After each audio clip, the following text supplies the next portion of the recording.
Supreme court ने article 63 से मुतालिक फैसला कलअदम करार दे दिया। अदालत ने आर्टिकल 63 की तशरीह की नजरसानी दरखास्तें मंजूर कर ली।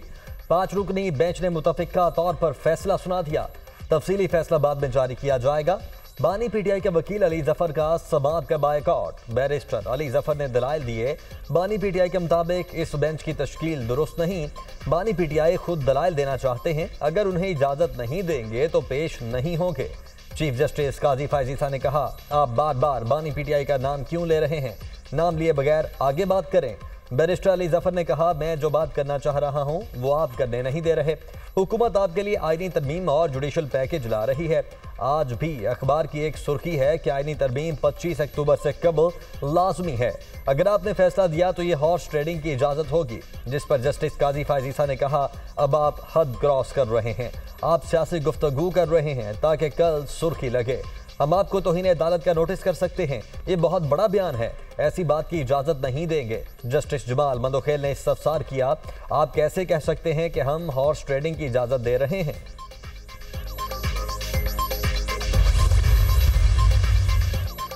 सियासी जमातें जज या चीफ जस्टिस के मातहत नहीं होती। जज कौन होता है कहने वाला कि कोई रुकन मुनहरिफ हुआ। सियासी जमातें अपने सरबराह के मातहत होती हैं। चीफ जस्टिस काजी फायजीसा के आर्टिकल 63A नजरसानी केस के दौरान रिमार्क्स। बैरिस्टर अली जफर ने बतौर अदालती मुआवन दलाइल दिए कि सुप्रीम कोर्ट बार की असल दरखास्त तहरीक अदम एतमाद में वोटिंग से मुतालिक थी। सुप्रीम कोर्ट ने सदारती रेफरेंस आईनी दरखास्तों को गलत तौर पर एक साथ जोड़ा। अदालत ने आईनी दरखास्त से ये कहकर निपटा दी कि रेफरेंस पर राय दे चुके नजरसानी का दायरा अख्तियार महदूद होता है। चीफ जस्टिस ऑफ पाकिस्तान ने कहा कि कोई आइन या सजाए मौत से नाखुश हो सकता है, लेकिन अमल दरामद करने के सब पाबंद होते हैं। क्या कोई जज हलफ उठाकर कह सकता है, आइन के इस शिक से खुश नहीं हूँ? हर डिक्टेटर कहता है, तमाम करप्ट अरकान असम्बली और ऐवान को खत्म कर दूंगा। सब लोग मिलिट्री रजीम ज्वाइन कर लेते हैं, फिर जमहूरियत का राग शुरू हो जाता है।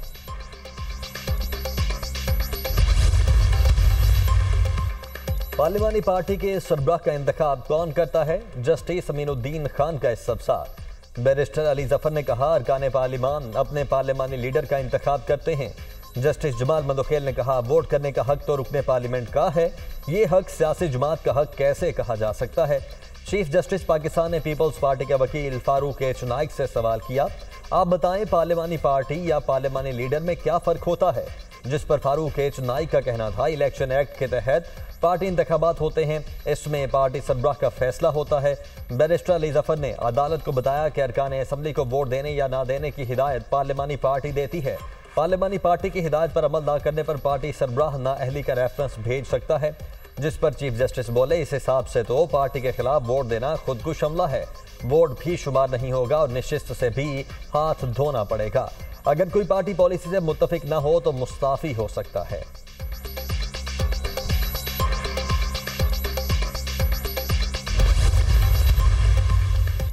ये बहुत खुशाइन बात है, आइन को आज ठीक किया गया। पहले आइन की तशरीह गलत की गई थी, सुप्रीम कोर्ट ने इसको ठीक किया, आइन के मुताबिक तशरीह की गई। ये प्रोसीडिंग किसी पार्टी के खिलाफ नहीं थी। यहाँ हर चीज़ को सियासी नज़र से देखा जाता है। आइन और कानून की बात करें, वरना आप सड़कों पर निकलकर फैसला कर लिया करें। आपने सारे मुल्क को एक गलत रास्ते पर डालना होता है। आप पूरे निज़ाम को बर्बाद कर रहे हैं। माहिर कानून एहसन हून की दुनिया न्यूज़ से खुसूसी गुफ्तगू। माहिर कानून जस्टिस रिटायर्ड इबादुर रहमान ने कहा, अदालती बायकॉट से पहले अली जफर ने बुनियादी नुक्ता भी उठाया। ये आर्टिकल 63A का मसला शुरू से सवालिया निशान था। जब से बुनियादी फैसला आया तब से इसमें बहुत से सवालिया निशान थे। असल जजेस को बेंच से माइनस किया गया। सवालात उठ रहे हैं, कहीं नहीं लिखा कि 2 मेंबर्स हों तो क्वारम पूरा हो जाएगा। माहिर कानून जस्टिस रिटायर्ड शाहिद जमील ने कहा, इस फैसले को इतनी उजलत में सुनाना सवालिया निशान है। इस फैसले की टाइमिंग ठीक नहीं थी। आगे आईनी तरामीम भी की जा रही है। पीटीआई का एतराज है कि यहाँ हॉर्स ट्रेडिंग का रास्ता खोला जा रहा है।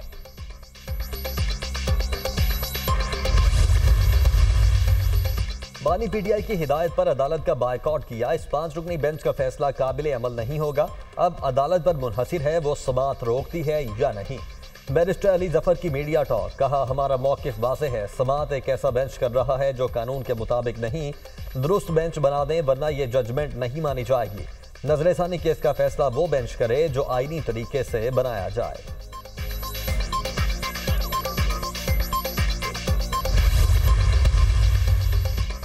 आज आइन और कानून की बालादस्ती साबित हुई। मर्जी के फैसलों से मुल्क और मैशियत को नुकसान पहुंचा। मुस्लिम लीग नून के सेनेटर तलाल चौधरी का अदालती फैसले पर रद्द-ए-अमल। कहा, यह केस 2.5 साल से ज़ेर अल्तवा है, फैसला पहले हो जाना चाहिए था।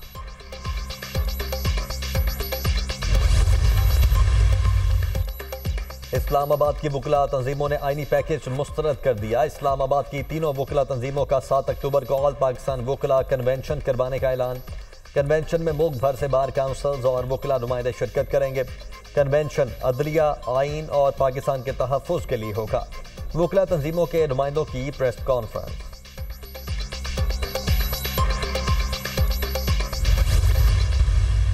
ये बिल अपनी तफसीलात के साथ इस काबिल नहीं है कि उसको पास किया जाए, उसको सपोर्ट किया जाए, और हम किसी भी कीमत पर हुकूमत के साथ प्लस होने के लिए आमादा नहीं हैं। 18वीं तरमीम के लिए हम 9 महीने बैठे रहे। आज 24 घंटे के अंदर अंदर एक तरमीम के लिए हमें कहा जा रहा है कि आप इसको पास करें।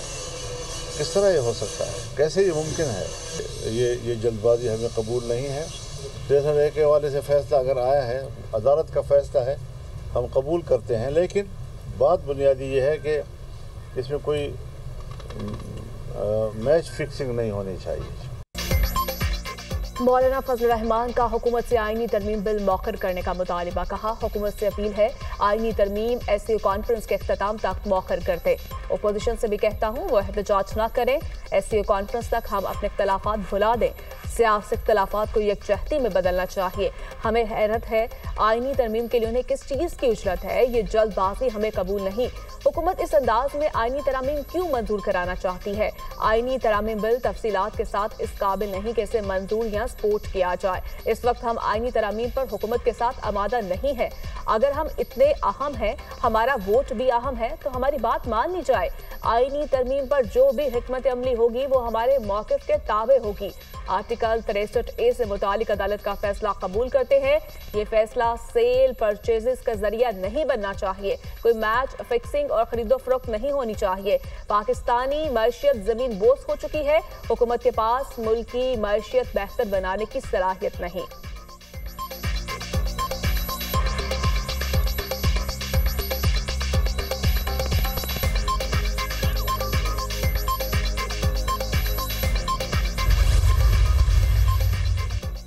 वज़ीर-ए-आज़म शहबाज शरीफ से मलाइशियन वज़ीर-ए-आज़म अनवर इब्राहीम की 1-on-1 मुलाकात। बाहमी दिलचस्पी के उमूर और उम्मत मुस्लिमा को दरपेश चैलेंजेस पर गुफ्तगू। मुख्तलिफ शोबों में ताउन से मुतल्लिक जामे हिकमत अमली पर तबादला ख्याल। वज़ीर-ए-आज़म शहबाज शरीफ ने मलाइशिया के वज़ीर-ए-आज़म को 2025 के लिए आसियान की चेयरमैनशिप मिलने पर मुबारकबाद दी। मलाइशियन वज़ीर-ए-आज़म ने आसियान में पाकिस्तान के वसी तर किरदार की हिमायत का इजहार किया। दोनों वज़ीर-ए-आज़म का बाहमी फ़ायदामंद शराकत को मज़ीद मजबूत बनाने के अज़म का यादा। मलाइशिया के वज़ीर-ए-आज़म अनवर इब्राहीम का वज़ीर-ए-आज़म हाउस आमद पर पुरतपाक इस्तकबाल किया गया। गार्ड ऑफ ऑनर पेश, दोनों मुल्कों के तराने बजाए गए। वज़ीर-ए-आज़म शहबाज शरीफ ने विफाकी काबीना का तारुफ करवाया। मुअज़्ज़ज़ मेहमान ने वज़ीर-ए-आज़म ऑफिस में पौधा भी लगाया।